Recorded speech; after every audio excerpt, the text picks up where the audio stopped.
அன்பான fix channel நேயர்களே, இன்னைக்கு நம்ம பார்க்க போறது குரு பெயர்ச்சி பலன்கள் 2026 அந்த சீரீஸ்ல கும்பராசிக்கான பலன்களை தான் பார்க்க போறோம்.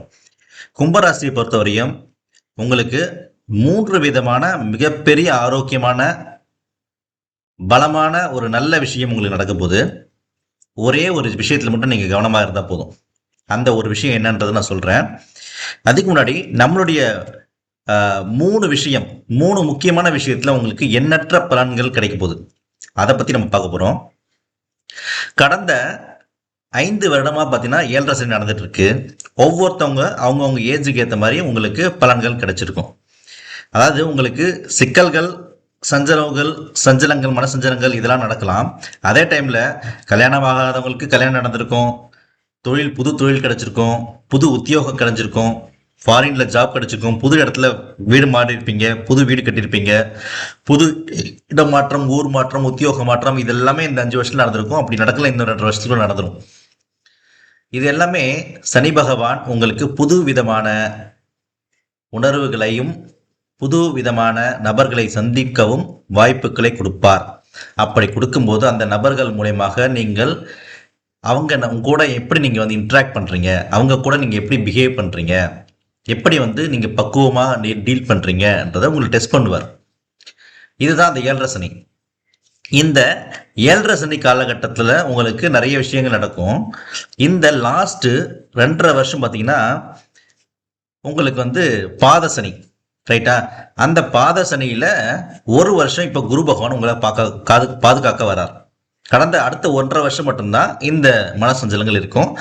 ஆனா மனசஞ்சலங்கள் இருந்தாலும் நீங்க அதை பக்குவமா டீல் பண்ணீங்கன்னா உங்களுக்கு சனி பகவான் நல்லதே தான் கொடுப்பார். உங்களுக்கு நிறைய நல்ல விஷயம்லாம் இந்த 7.5 வருஷம் நடக்கும். ஆனா நீங்க அதை எப்படி டீல் பண்றீங்கன்றதை பொறுத்து மாறும்.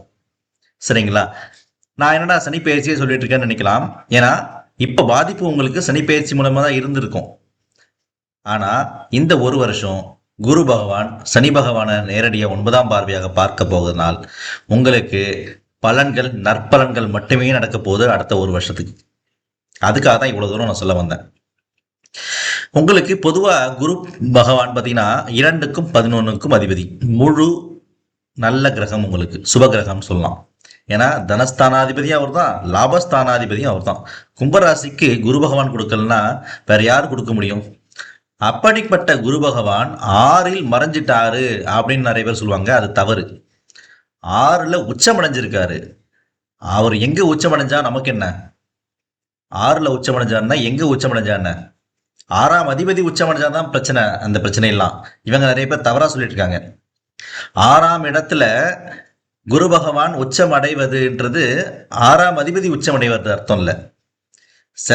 ஒரு சில விஷயத்துல கவனமா இருக்கணும் சொல்ல, அந்த ஒரு விஷயத்துல மட்டும் தான் நீங்க கவனமா இருக்கணும். அது எந்த விஷயம் நான் சொல்றேன். அதுக்கு முன்னாடி 6ஆம் இடமான கடக ராசியில குரு உச்சம் அடைகிறாரு. ஆனா உங்க ராசிக்கு அவர் முழு சுபர். தனஸ்தானாதிபதி, லாபஸ்தானாதிபதி ரெண்டுமே அவர் தான். பணத்தை வாரி வழங்கக்கூடிய வள்ளல். கும்பராசிக்காரங்களுக்கு எல்லாம் பாத்தீங்கன்னா குரு பகவான் தான் வள்ளல். கொடுத்துட்டே இருப்பார், எவ்வளவு கேட்டாலும் கொடுப்பார். அப்படிப்பட்ட குரு பகவான் உங்கள் ராசிக்கு 6ஆம் இடமான கடகஸ்தானத்தில், கடகராசியில உச்சமடைகிறாரு.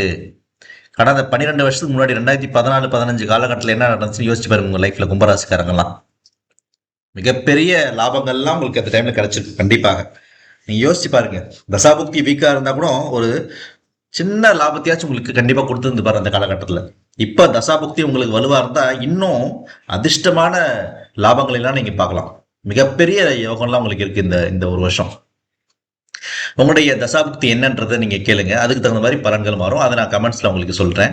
இன்கேஸ் என்ன பர்சனல் கான்டாக்ட் பண்ணா டிஸ்பிளேல இருக்க வாட்ஸ்அப் நம்பர்ல எனக்கு கான்டாக்ட் பண்ணுங்க. அதுல கூட நான் உங்களுக்கு எக்ஸ்பிளைன் பண்றேன். உங்களோட லக்னம் என்ன, உங்களோட ராசி என்ன, உங்களோட நட்சத்திரம் என்ன, உங்களுக்கு என்ன தசாபுக்தி நடக்குது அப்படின்றது நீங்க கமெண்ட்ல சொல்லுங்க. இல்லை வாட்ஸ்அப்ல எனக்கு கான்டாக்ட் பண்ணுங்க, நான் உங்களுக்கு சொல்றேன். இல்ல எனக்கு எதுவுமே தெரியாது சார், நீங்க கொஞ்சம் ஜாதகத்தை நீங்க கன்சல்ட் பண்ணி சொல்லுங்கன்னா அதுக்கும் நான் இந்த வாட்ஸ்அப்ல என்ன கான்டாக்ட் பண்ணுங்க, நான் உங்களுக்கு சொல்றேன். சரிங்களா? குரு பகவான் என்னென்ன விஷயத்துல வந்து நம்மளுக்கு நல்லது பண்ண போறாரு? உச்சமடைஞ்சிட்டாரு, ஓகே. உங்களுக்கு தனஸ்தானாதிபதி, லாபஸ்தானாதிபதி உச்சமடைஞ்சாரு. அவர் எந்தெந்த விஷயத்துல உங்களுக்கு லாபத்தை அள்ளி கொடுக்க போறாரு, தனத்தை கொடுக்க போறாரு அப்படின்னு பாத்தீங்கன்னா, தொழில். நீங்க புதுசா தொழில் தொடங்கினாலும் சரி, ஏற்கனவே இருக்க தொழிலா இருந்தாலும் சரி, தொழில்ல அபரிவிதமான வளர்ச்சி, அபரிவிதமான லாபங்களை அள்ளி அள்ளி கொடுக்க போறாரு. தொழில் மூலமா தான் உங்களுக்கு லாபமே கிடைக்க போகுது. உங்களோட ப்ரொஃபஷன் மூலயமாவும் உங்கள் தொழில் மூலயமாவும் உங்களுக்கு மிகப்பெரிய லாபங்கள்லாம் நீங்கள் எதிர்பார்க்கலாம். தனவரவு தாராளமாக வந்துக்கிட்டே இருக்கும். அதே போல 12ஆம் வீட்டையும் பார்க்கிறார். 12ஆம் வீடுன்றது உங்களுக்கு விரயஸ்தானம். அந்த விரயஸ்தானத்தை பார்க்கறதுனால சுப செலவுகள் நிறைய வரும். ஒரு தொழில் ஆரம்பிக்கிறீங்கன்னா நீங்க இன்வெஸ்ட் பண்ணி இன்னொரு பிரான்ச்சைஸ் ஆரம்பிப்பீங்க. உங்களுடைய வருமானத்துல லாபத்துல மறுபடியும் வந்து அதை இன்வெஸ்ட் பண்ணுவீங்க, ரீஇன்வெஸ்ட் பண்ணுவீங்க. அந்த காலகட்டம் இது. சுப செலவுகள் வீட்டுல சுப நிகழ்ச்சிகள்லாம் நிறைய நடக்கும். குரு பகவான் பார்க்கிறாருன்னா சுப நிகழ்ச்சிகள் நிறைய நடக்கும். லாபங்கள், நஷ்டங்கள், விரயங்களே வராது. விரயங்கள்லாம் சுப விரயங்களா போகும். விரயமே வராது. அதனால நீங்க வந்து மீதி ராசிக்கு நான் என்ன சொல்றேன், திருட்டு போகும், பணம் பறி போகும்லாம் சொல்லியிருப்பேன். அந்த மாதிரிலாம் உங்களுக்கு போக வாய்ப்பே கிடையாது. குரு பகவான் 12ஆம் வீட்டை பார்க்கிறார். சுப செலவுகளாக தான் வருவார். கல்யாண செலவுகள், படிப்பு செலவுகள், வேலை வாய்ப்பு, ஃபாரினுக்கு செலவு பண்றது, அப்ராட் போற செலவுகள், இந்த மாதிரி செலவுகள் உங்களுக்கு ஆதாயம் வரக்கூடிய செயல்களாக தான் கொடுப்பார். அப்படிப்பட்ட பலன்களை தான் குரு பகவான் இந்த ஒரு வருஷம் உங்களுக்கு கொடுப்பார். அதே போல உங்களுடைய 2ஆம் வீடு, அவருடைய சொந்த வீடான மீனத்தை பார்க்கிறாரு. அங்க சனி பகவான் அமர்ந்திருக்கார். சனி பகவானே பார்க்கிறாரு. ஸோ சனி வந்து உங்களுக்கு என்னென்ன பலன்கள் கொடுக்குமோ அதெல்லாம் பாசிட்டிவா கொடுக்க ஆரம்பிச்சிருவார் சனி பகவான் இந்த ஒரு வருஷம். 7.5 சனியில உங்களுக்கு என்னென்ன நெகட்டிவ் எஃபெக்ட் கொடுக்கணுமோ குரு பகவான், சனி பகவான் என்னென்ன கொடுக்கணுமோ அதெல்லாம் குரு பகவான் மாற்றி பாசிட்டிவ் மாற்றி விட்டுருவார். ஸோ சனி பகவான் உங்களால் அந்த ஒரு வருஷம் பார்த்தீங்கன்னா அவரால் நெகட்டிவே உங்களுக்கு பண்ண முடியாது. ஒன்லி பாசிட்டிவ் மட்டும் தான் பண்ண போறாரு. அதனால கும்பராசிக்காரங்களுக்கு அமோகமான வாய்ப்பு. பிஸ்னஸ் யாரெல்லாம் பண்ணணும்னு ஆசையோடு இருக்கீங்களோ அவங்கள பிஸ்னஸ் தாராளமாக பண்ணலாம். இந்த டைம்ல ஆரம்பிச்சிட்டிங்கன்னா எங்கேயோ போயிடுவீங்க. 1 இயர்க்குள்ளார பார்த்தீங்கன்னா நீங்கள் அடுத்த ஃப்ரான்ச்சைஸ் ஆரம்பிச்சிட்டே இருப்பீங்க. அப்படிப்பட்ட காலகட்டம் இந்த குரு பயிற்சி 2026.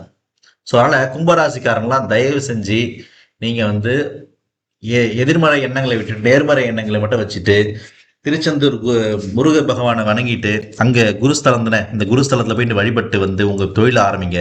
நீங்கள் ஓகோன்னு வருவீங்க. அதில் வந்து நோ டவுட். ஸோ எப்படி பார்த்தாலும் கும்ப ராசிக்காரங்களுக்கு இது ஜாக்பாட் ஆன காலகட்டம் அப்படின்னு தான் நம்ம சொல்லலாம். நினைக்கல ராகு வந்து உங்கள் கும்பராசியில் இருக்கலாம். ஆனால் ராகு கும்பத்தில் இருந்தாலும் ராகு இருக்கிற இடமும் பார்த்தீங்கன்னா உங்களுக்கு அமோகமான நல்ல காலகட்டம் தான் அது. ஸோ அதனால் நீங்கள் நெகட்டிவாக நீங்கள் நினைக்க வேணாம். ராகு வந்து உங்களுக்கு மனசஞ்சல சின்ன கொடுத்தாலும் குரு பகவான் அதை வந்து சமாளிச்சிருவார். நிறைய உங்களுக்கு வாய்ப்புகளை கொடுப்பார். லாபங்களை கொடுத்துட்டு லாபங்கள் வந்துக்கிட்டே தான் இருக்கும். அதில் குறைவே இருக்காது. இந்த ஒரு வருஷம் நீங்கள் எதெல்லாம் பிஸ்னஸ் ஆரம்பிச்சிங்களோ அதெல்லாம் எண்ணற்ற லாபங்கள் வரும். வருமானம் ஒரு பக்கம் வந்துக்கிட்டே இருக்கும். என்ன பண்ணுறதே தெரியாது, அந்த அளவு வருமானம் வந்துக்கிட்டே இருக்கும். அதுக்கு வந்து நீங்கள் வந்து நான் சொன்னல ஒரு சின்ன ஒரு விஷயத்தை மட்டும் நீங்கள் கவனமாக இருக்கணும். அந்த விஷயம் என்ன கவனமாக இருக்கணும்னா ஹெல்த்தில் மட்டும் கொஞ்சம் கான்சென்ட்ரேட் பண்ணுங்க. ஏன்னா 6ஆம் இடத்துல குரு பகவான் அமர்றது பார்த்தீங்கன்னா உங்களுக்கு ஹெல்த் விஷயத்தில் வந்து கொஞ்சம் அலைச்சலை கொடுக்கும். ஹாஸ்பிட்டல் செலவு அது இதுன்னு ஹாஸ்பிட்டல் விஷயமா நீங்கள் அலையிற மாதிரி இருக்கலாம். அதே போல் லோன் விஷயமா நீங்கள் வந்து அவ்வளோ சீக்கிரத்தில் லோன் கிடைக்காது. லோன் விஷயத்தில் கொஞ்சம் அலைஞ்சி தெரிஞ்சு தான் நீங்கள் லோன் வாங்குற மாதிரி இருக்கும். இந்த ஒரு விஷயத்தில் மட்டும் நீங்கள் கொஞ்சம் கவனமாக இருந்தால் போதும். மற்றபடி நீங்கள் வந்து உங்கள் லைஃப் ஃபுல்லாக இந்த ஒரு வருஷம் ஃபுல்லாக நல்லாவே இருக்க போகிறீங்க உங்கள் லைஃப். ஸோ அதனால் வந்து நீங்கள் எதுவும் கவலைப்பட தேவையில்லை. உங்கள் வீட்டில் ஃபேமிலி லைஃப் எல்லா விஷயமே நல்லாயிருக்கும். உங்கள் ஹெல்த் விஷயத்தில் வந்து நீங்கள் கொஞ்சம் கான்சன்ட்ரேட் பண்ணுங்கள். ஆரோக்கியத்தில் மட்டும் கொஞ்சம் கான்சன்ட்ரேட் பண்ணுங்கள். அது மட்டும் பண்ணாலே போதும். இந்த ஒரு வருஷம் உங்களுக்கு சுபமான ஆண்டாகவே இருக்கும்.